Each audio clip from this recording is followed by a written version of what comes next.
Okay, I am here with one of my besties in the whole wide world. I say that to every fucking I person know, that right? comes on here. I'm all, wait a minute. But I really am. But you really are. Tracey Hicks, who is the owner of Dwell Realty and then All Things Real Estate. So I do want to talk about All Things Real Estate because Yes. I remember when you called me up on the phone and you had the idea. Do you remember this conversation? I probably. Yeah, like you called me up and you're like, Renee, I have this great idea for a real estate store, Yes, you know? yes.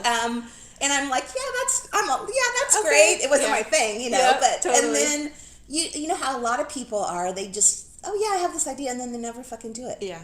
You actually did it. Yeah. And how many years has it been now?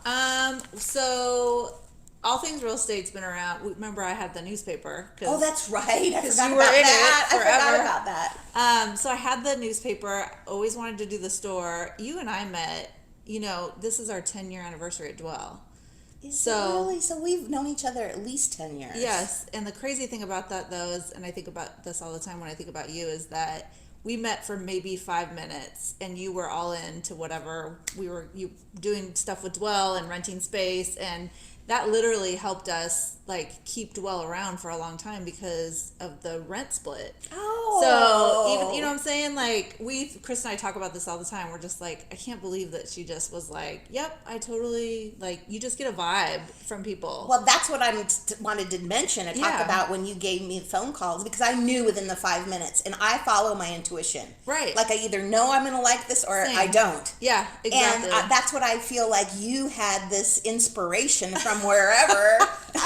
Well, and I'm also a doer. Like, I don't just blow smoke up your ass. Like, if I want to do something and I'm talking about it, I really, truly want to do it. Now, it might not work out, you know, whatever, but at least I'm going to try it. But it's funny, you also said that about, you know, like having an idea and that I actually do it. I was thinking about it last night, and I was like, do I need to pull back sometimes? And then I immediately was, no, I'm good. Like, you know what, I feel confident enough in what I'm doing that if I make a mistake that I'll be okay. Yes. And a lot of people aren't. Yes. And so I feel really lucky that I don't have that. That whole, if you make a mistake, the world is going to end thing. Yes. I can't imagine what that would be like. I mean, that would just suck. It would hold you back for everything. Yeah. And I wouldn't be who I am. No. So, whatever. No. We both have that. Yes. Because I'm just like, well, if it doesn't work out, it doesn't work out. I'll move on to the next thing. Yeah, you know? exactly. It never even enters my mind that I'm a loser or a failure if, you know, something doesn't work out. If it doesn't work, you tweak it or you just don't do it. I mean, whatever. You learn from your mistakes. Totally. So, yeah. I at least can say that. It might take me a little longer sometimes, but... So that's interesting with All Things Real Estate, because that's kind of how I'm doing my business now, is where I'm starting, I know is not where I'm going to end up. Totally. And so you did the similar thing, having the newspaper, which is not where you're ending up. You're ending up with this hugely successful, you know, online store. Yeah.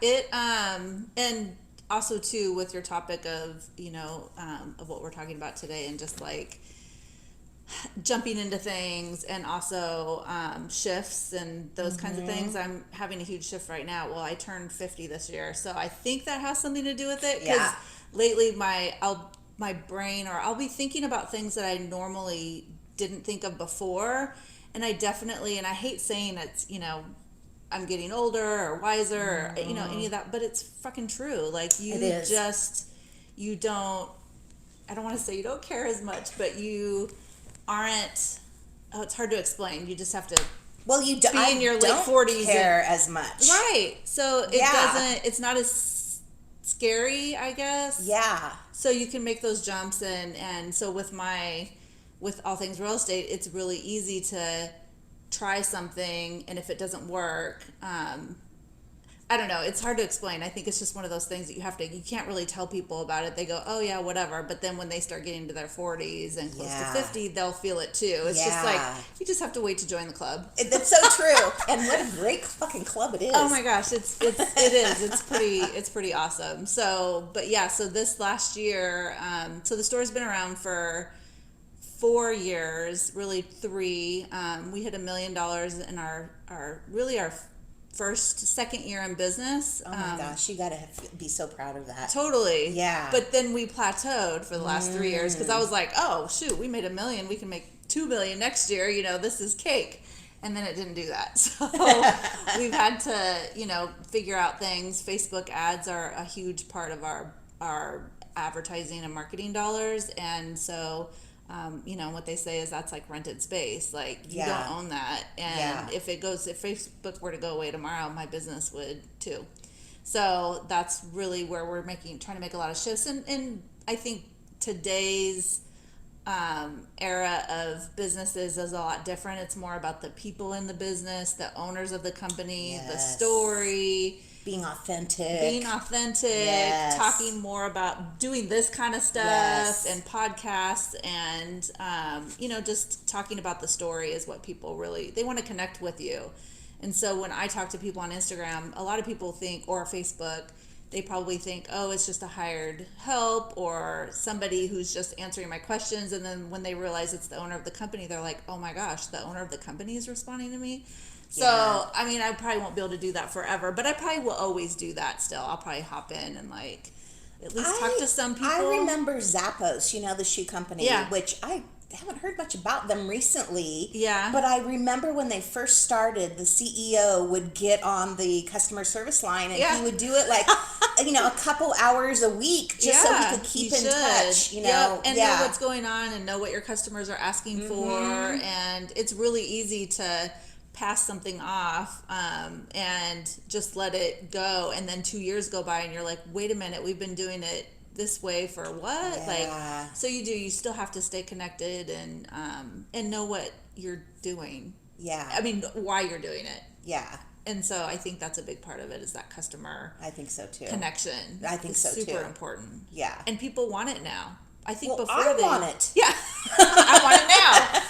Yeah, no, I think we all do. And I think that a lot of times people were like the older business crowd were raised to just be straight business people, and you had to know what you were talking about, whether you knew what you were talking about or not. You had to look the part, play the part, and that kind of thing. And now people really are they'll call you on your shit. They see through it.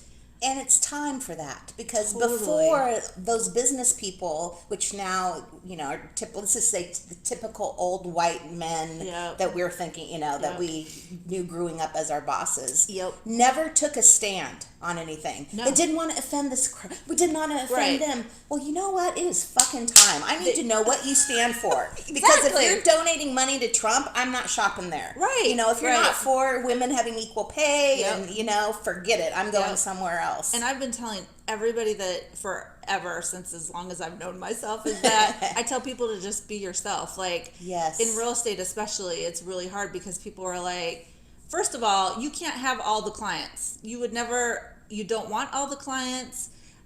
You hear about realtors having to fire their clients. Sorry, I'm in client customer mode because they used to be clients and now they're my customers, but they're still my clients because they're realtors. But when I was realtoring, your clients, you have your people. Everybody has their people in any and every business, and so why not just talk to them and cater to them and have them be your tribe? Why not work with people you really want to work with? Well, and as we know, you do business with people you like, period. Yes.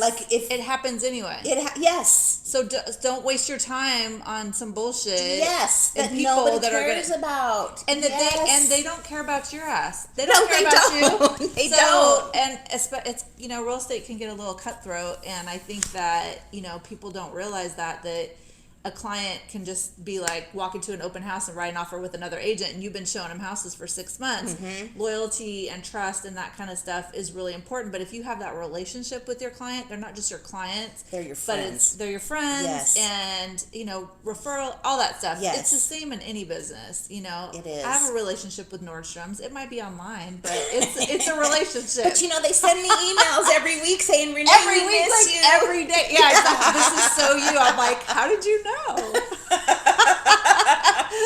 It's so true. Yeah, it's about the connection. I think being real and being authentic is the 2000 out of 16 way. I mean, it's been like this for a little while, but I think we're really just starting. I think it's a surge. I think so too. Yeah. I think people are finally starting to get it. Mm-hmm. Yeah. Yeah. So you had mentioned like the whole thing of turning 50 and, not really caring about certain things anymore as much as we did when we were younger. Yeah. Yeah. So what I noticed when I had Rose City, if I was doing like emotionally well and happy inside, I'd be making money. Yeah. And then if I personally had turmoil going on, or it's life shit happens. Yeah. I would make like half the amount. Oh yeah. Same number of people working there. Yep. But it was all about me. Do you find a similar type thing? Yeah, and I think that's another shift in today's business world is that before it was like business and personal was separate. You didn't bring your personal shit to work. You leave it at the door, blah, blah, blah. But then when you left work, you were taking it with you. And so that's a lot for people to take on. And I think you're totally right. And now everybody's like, take care of yourself. And I think it's a new thing that people really are starting to think about and realize. I think we feel guilty when we go to the spa. You're like, oh, it's because I have a tweak in my back. But you know what? What if you don't have a tweak in your back and you should just go to the fucking spa because you need an hour to yourself to just treat yourself? We still feel guilty about that. I know. I think ridiculous. As women even it's probably worse just because we're always we're naturally we're caretakers, and so we don't take care of ourselves. Yeah.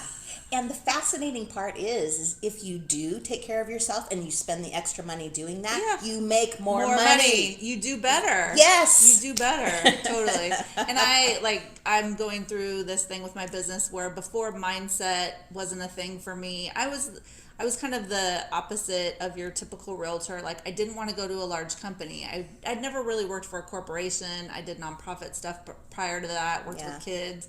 So I sought out smaller companies, and so the culture was a lot different. And so and being a realtor, you're an independent contractor. So you're just on your own. You are basically your own company. Yeah, exactly. And so I tell people all the time, when you're an entrepreneur or a business owner, you are, even realtors, you're your own company. Like, you literally have to take care of that whole entity, and that means you too. All of it. Yeah. So mindset was never really like a thing for me. And then this year I hired it was kind of a money coach, but it's also like a business advisor and a consultant. It's all this stuff all in one.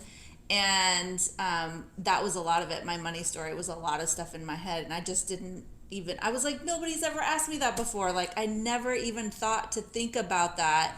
And I'm definitely doing things in a way that I was raised to. Absolutely. Whether it wasn't even like my mom was like, so this is how you do this. It's just that's just the way your life was. So that's all you know. And you didn't even think about it. No. You're just like, oh, this is how you do business. Totally. And especially you, because your parents owned, or did they own a restaurant when you were younger? They owned several. Well, several. Okay. That was the thing. It always seemed like they were owners, but really what they were was, and I was little and young, and so I didn't really understand. They did own a large restaurant bar when I was like, before I was 10 or 9 or whatever.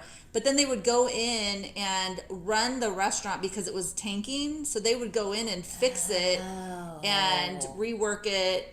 And then they would, so we were feast or famine my whole life. Because we would go in where there was no money to pay them, but they knew. So they were natural entrepreneurs in the 70s and 80s, you know what I'm saying? So of course I end up. So I was like, I'm never gonna be like that. So I did have a job for a long time, but it was with the YMCA, and I still had my own hours and that kind of thing. But I was like, with my kids, I'm gonna have a paycheck like every 2 weeks. Be responsible. Yes, exactly. Yeah, because I didn't want to raise my kids that way. And it's interesting how that feast or famine thing like gets in your consciousness. It totally does. You're just seeing it. It's not like they're saying feast or famine, you know. So I did it too. Of course. And I didn't have to do it that way, but I didn't know any different. And so until somebody started asking me the right questions and really just bringing it up, and it's so funny because I'm like, I'm paying somebody to tell me stuff I already know, but you're so close to it that you don't see it. You don't see it. And you need to, it's like a therapist. Yeah, you need to have those conversations with someone. It is. Otherwise, your business isn't going to be healthy. I feel sometimes like I'm just somebody's mom. Like getting mom advice. Totally. I'm the same way. I feel like I'm like, all of my customers are like my kids, my family. I'm like, I'm taking care of them. I'm like, okay, you need to do this and put this on social media. This? Yeah, yes, exactly. I just want to make sure you know. Oh my gosh. Yeah. So what changes, because I know you just hired this person and went to a big event, and you've been working a lot with her. Yeah. What changes are you then like working on for yourself right now? Your mental mindset and your spiritual, emotional, all that stuff. Yeah. It's funny because we did the one thing that she was really in talking to me and just getting to know me and my business and me personally a little bit better. She kept saying, we got to do a time audit on you. We got to do a time audit because I'm an empty nester. I'm single. I live 7 blocks away from the store. Like I have a bubble and I go to work and go home and then work at home. If I didn't have a dog, I would never probably see the light of day because I'm like, thank God I have to take you out to pee. Otherwise, I would stay in this apartment forever. But being an empty nester and it's just a lot different. So we did this time audit, and she was like, "So where's your professional development time? Like, where's your you time?" And I was like, like nowhere. She's like, because I do conferences and stuff. She's like, "Do you go to them for you?" No, I'm doing a expo. I do a booth. Yeah, I sell shit there. She's like, you are the CEO of your company and you're not advancing yourself. You know what that means? Your company's not going to advance. Nah. And it all was like, no wonder I keep doing $1 million a year and not hitting that 2 million because I got to where I could get to and now I need help. And so I'm hiring. And it's tough in small business, I only have so much money and I'm spending as much as I'm making. So I'm doing things a little bit differently where I'm hiring a CFO for 3 months and then getting my shit together because I don't know that side of it. I can't know everything about a business. No. I would never touch a Facebook ad I know. So I hire for that. Right. So why am I not hiring for a CFO role? Or inventory is a huge problem for us. And so I hired somebody actually the CFO I was going to hire. She's doing that for us. For the first 2 months, she's going to get all of our inventory and there's so much there's a lot that goes into that. And so she's going to get that into a system for us. And then I can hire for it, and then she'll move on to the CFO part and the financials and all that. Yeah. I mean, I check my bank account 50 times a day, but that's not managing your bank account. It is not managing your bank account. But just the realization of, I'm not moving forward in these areas. Yeah. So we've hired a temporary, which I love this idea of just a temporary person to help out and get you back on track. It's like contracted. It is, and you're not committed to a salary for the next, 10 years or something like that. So what are you doing for yourself? You're like, that's fuck right. Renee. That's what the question was. I haven't gotten there yet. I definitely. Here's the problem with the internet for me. It's like, remember that commercial? I read part of an article. Yes. That's me all the time. I'm like constantly reading bits and pieces of stuff, but I'm reading the wrong things. I'm reading shit that I should not be filling my head with. That is stuff that I should be hiring somebody to do, like social media stuff. But it's also what I like to do, so that's what you could gravitate towards what you like and want to do anyway. Yeah. And I want to do what I want to do. I don't want to do the shit I don't like. So I need to, figure out hiring for that. But back to your question, I'm not there yet. I don't know. I have to, first of all, I haven't been on a vacation in like 3 years. So that's first. Yeah. I'm doing that before the end of the year for sure. I might even go by myself. Just go and just do it. And then, how old am I now? 55. So about when I was age 45 was the first time I went on vacation by myself. Yeah. And like I was kind of freaked out. Like what? Right. Is this safe? I'm a woman. Yeah. Should I be doing this? I won't have anybody to talk to, and I'm going to eat by myself. And oh my God! Now Best I'm like, shit ever. I don't want to go with you. I'm going by myself. Right. I'll be here. You can come for a couple days. Yeah. Exactly. Yeah. Exactly. No, I'm actually really kind of excited to do that. I might even go with a group of girls that I don't know, but I know the girl is putting it together. So it's my sister-in-law. So I was like, I think I might do that. I don't know. I need to do that first, and then I need to figure out I need to take some time to organize and figure out what it is that I need to be working on, like professionally, you know, in the professional development side, because the last thing I want to do is go to a freaking conference and be in a conference room and be bored to tears. Shoot me in the head. Exactly. I would rather do anything besides that. Yes. And the conferences like that seem old fashioned to me now. Yes. You know, for so many years, you know, Rose City was the, you know, 100 best companies, and we won all those awards and all that stuff. Going to those banquets. Yeah, all those banquets. So a few years ago, it was like we won, it was 10 years in a row, so we got the special award. Yeah. And I thought to myself, I am never coming back to this. This is like the most boring fucking thing. Why do I keep doing Why do I keep doing this? It's the same thing. You keep doing the stuff that you've been doing. Yes. And so by somebody even just you saying that right now is probably going to resonate with somebody like, oh my God, I really don't have to do this shit. Yes, you don't have to do it. Right. Yes. But you don't think about it because it's a hamster wheel. You've just been well, doing and it for anytime so long. you start, and I think about realtors, you know, when you start a new job and you look and you see what are all the realtors doing? Oh, they're doing first-time homebuyer classes. Right. Like, don't do first-time homebuyer classes. Right. Everybody else is doing them. Everybody else is doing them, and nobody wants to come to them. Yeah. Do candle making, do soap making, do gardening, and then talk about home buying while you're there. While you're there. There's a way to work it in. Yeah, exactly. I think the only reason why that stuff doesn't happen is because it just literally doesn't cross their mind. Because I think, like we have been, both of us have been, wired. We're just mindless. We're not even examining why we're doing something. Totally. So I love the idea of you taking a vacation and just figuring out, like, what should I do? I don't know. You know? Even the fact that I can say I don't know. Before, people were like, oh, you don't ever say I don't know in business. Like, oh my gosh, bullshit something, you know? And now I'm like, if I don't know, and this is another great thing about the woman I'm working with, she's like, you have 3 categories. You have, you know what you know what you don't know, and you don't know what you don't know.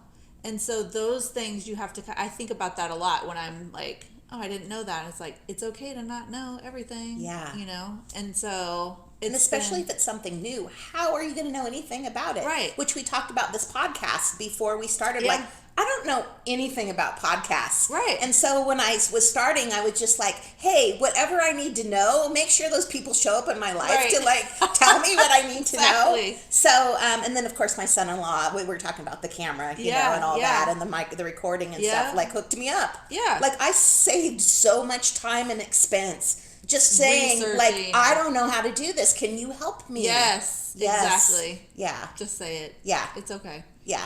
It's all right. I'm still okay. We give you permission, everybody, to be okay with not knowing shit. And then not being good at something. Yeah. Like, you know, my first, and I'm getting there, my podcast, you know, I'm getting there. It's that way with everything, but it is that way with everything. And and so many people are afraid to even try something new because they're not going to be good at it. Right. You know, and then but what if you get really good at it? And who the fuck even cares if you're good at it or not? As long as I'm enjoying it somewhere. Yes. Exactly. Yeah, that's maybe that's an over 50 thing. Like I don't care so much anymore. I think it might be too. It's funny too when we mentioned that. My son and I talk a lot. He's 20 and he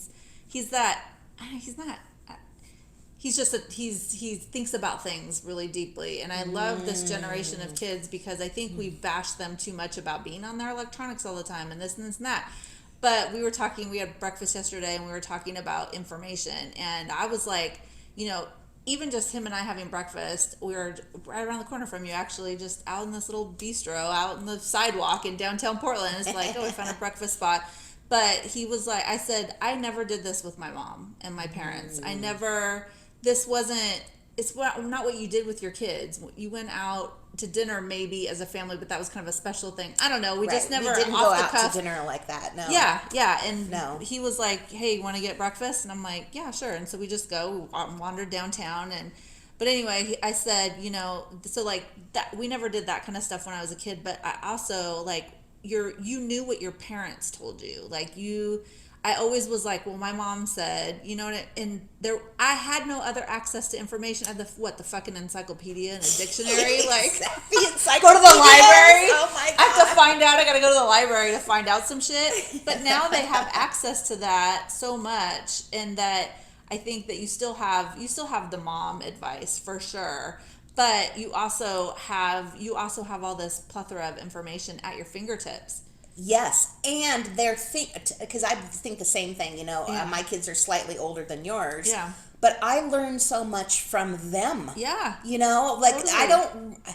I don't think it was like that with my parents. Right. I don't even think they loved me. Yeah. But I don't even think they really cared what I was saying. Right. Right. Exactly. That wasn't how you parented back then. No. It was very different. Yeah. And so he really appreciates having conversations, and I had given him like a little, not a zinger, but I was like, dude, so when you do this, and so I dropped him off, and he's like, so since you gave me one, can I give you one? And I was like, absolutely, fair enough. I love it. And he was like, so his thing to me was that I think it seems like I don't care as much. And I have to be really careful about that, because you don't want the other person to think that I don't care. Right. So even though we keep saying, I don't give a fuck, I'm 50 or whatever, I still have to be conscious of that and be careful. And he was like, it seems like if we're having a conversation and you're not into it, you're just like, meh. And I go, you are absolutely correct. I totally do that. I do. Because I don't have to waste a half an hour listening to some bullshit I don't want to hear. I'm not talking about him, but I'm just saying in general. Right. And so, like, taking meetings, during my time audit, I could totally see everybody go to your calendar, start from the beginning of the year and write down all the stuff that you do. Like, just look at your calendar, not your daily stuff. Okay. And I found that I was meeting people so much that I had to do a notch on the side that just said meetings, and I would just do a slash every time I had a meeting that month. And in January, I was having like 15 meetings with people, 15 to 20 a month. Oh my goodness. And that takes up, if people just stop by, or if it's a half an hour meeting that turns into, and I do like to talk, so partly it's my fault. So I can't take the meeting. That feeling, yes. Right. But I could see that I was burning out, because come June, there was only I only had 2. And it was because I was like, I'm not fucking taking any more meetings. Yeah. It's not, now there are meetings that get you somewhere. And I am a believer that karma, and if you help someone here, it'll come back. I believe in that too, yes. But if it's burning you out and you don't see it, that was another thing where I didn't see it until it was in writing and right there in front of me. Well, and it has to be a good energy exchange too. Yeah. You have to want to be there and talk to the person. Yes. If you're just doing it out of obligation. Forget totally. it. Don't do that ever again in your life. Exactly. Yes. And there are other ways to maybe they wanted to meet, but I couldn't meet, but I could. Usually people just, I don't want to say they want things from us, but they kind of do. They have an event coming up and they want us to be involved, or I'm like, I will send you a raffle gift bag or something. Yes. Let's save both of us time. Let me do my part. Yes. Yeah, exactly. In a way that works for me.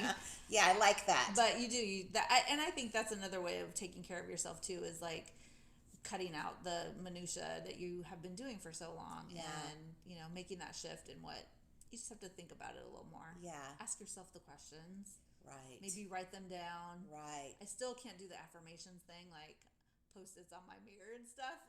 Today I'm gonna. So I haven't gotten that far. But hey, whatever works for you, because that doesn't work for everybody. Right. I usually have one by my toilet when I'm taking a pee. I'll read it. Exactly. And then it's in there. But I don't have them all over, and I just need one to focus on. Yep. Yes.